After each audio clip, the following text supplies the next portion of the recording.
I'm happy to be calling in, and I really appreciate the opportunity to speak to your listeners here, Dan. So you are in Wisconsin today on behalf of President Trump. Did you see his performance at the Al Smith dinner last night? I did not live, but I saw many of the clips, and he knocked it out of the park. It was hysterical. And just contrast that with Kamala Harris is the first presidential candidate since Walter Mondale, who didn't even show up. But Donald Trump I really encourage everybody to watch the clips. It was spot on. It was funny. And even Jim Gaffigan, if you look at Hollywood Democrats, they see the writing on the wall. He delivered a great joke about how it's the Democrats who attacked democracy with their coup when they anointed Kamala Harris without a single vote being cast.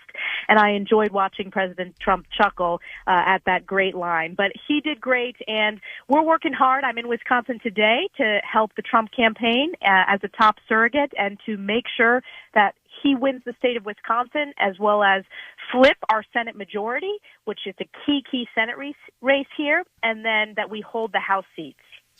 So how do you think this race has moved in the last couple of weeks? Because we've heard about a lot of momentum for President Trump. Here in Wisconsin, we've seen a lot of momentum for our candidate, Eric Hovde.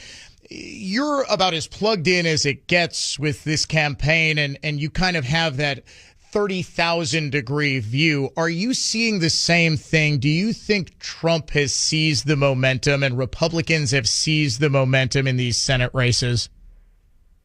We are outworking the Democrats. The Democrats are trying to convince the American people that the failed record of Kamala Harris can be wiped away. It can't. We are outworking them. You know, I'm a candidate, and I know just like President Trump and all of our candidates will always outwork to earn these victories. And we are not taking any state for granted, but it certainly seems that the momentum is finally breaking in our direction. And here's why. Because Kamala Harris is the type of candidate and leader that the more you hear from her, the less support she has. And as she's done some of these interviews, even in, softball questions on the Howard Stern show, or when she went on The View, she doesn't even know how to answer the softball questions, let alone tough questions about her failed record. And I thought the Brett Baer interview was a disaster. They were very good substantive questions by Brett. I think it's been a disaster. So as the American people are paying attention, particularly after Labor Day, particularly in October, in the final stretches, they're making their final decision. She's not fit for the office of the President of the United States. And that has been exposed. Meanwhile, President Trump's message and comparing the failed record of Kamala Harris with President Trump's record of success, that is resonating with the American people. A lot of people here in Wisconsin, Congresswoman Stefanik, probably know you best for your questioning, particularly of Harvard's now former president, Claudine Gay.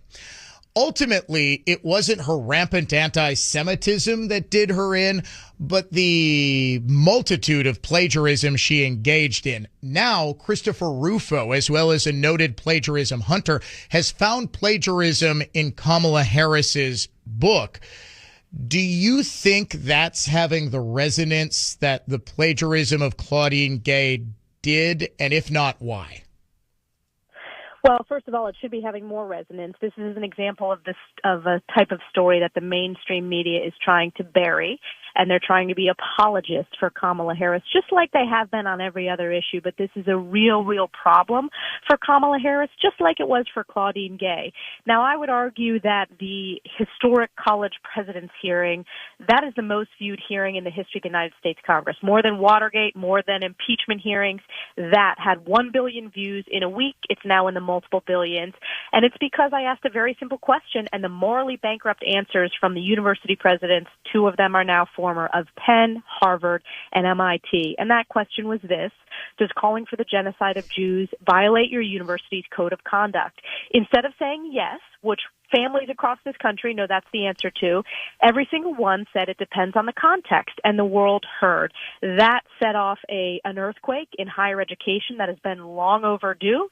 You now have 5 university presidents that have either had to resign, were fired, or preemptively resigned before they were subpoenaed by the committee for their failure to show leadership on campus. But the fact that Claudine Gay, there was more scrutiny of her plagiarism than Kamala Harris, that's a disgrace. Elise Stefanik, I'm sorry we are out of time. Thank you so much. We will, of course, have you back on later here on the Dan O'Donnell Show.